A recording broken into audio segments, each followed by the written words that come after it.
Okay guys no, nanguha mi aning uhot na mi diri ning isnas. Tanawan nyo guys, kakatol aning uhot sa humay man di ay. So meaning kabalo mo guys, ug unsa para asa ni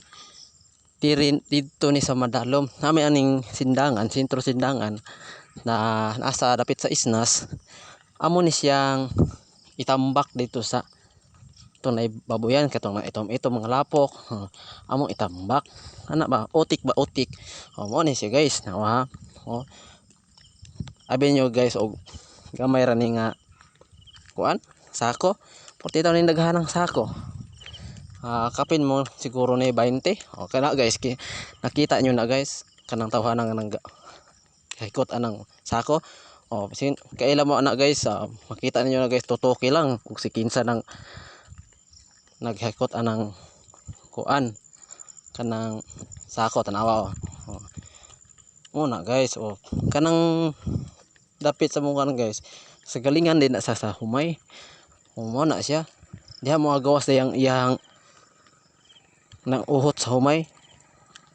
galing sa humay mo na ito gahanang uhot agin ana guys una puno go nang uhot diha na gud sa pamina nyo diha guys mahurot ka na namo og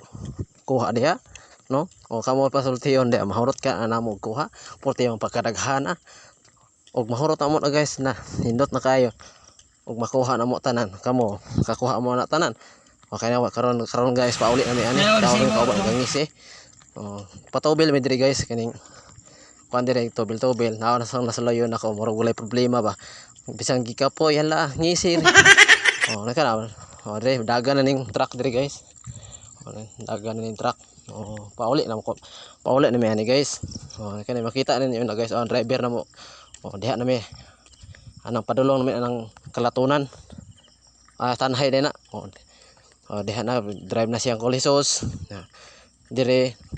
kini po akong kauban murag wala gikapoy hala bisang gikapoy murag wala tanawa mo sa Nico naman sa Nico diha pakita na ko na nyo guys paspas og sika dong paspas naapsa na kayo mong kontra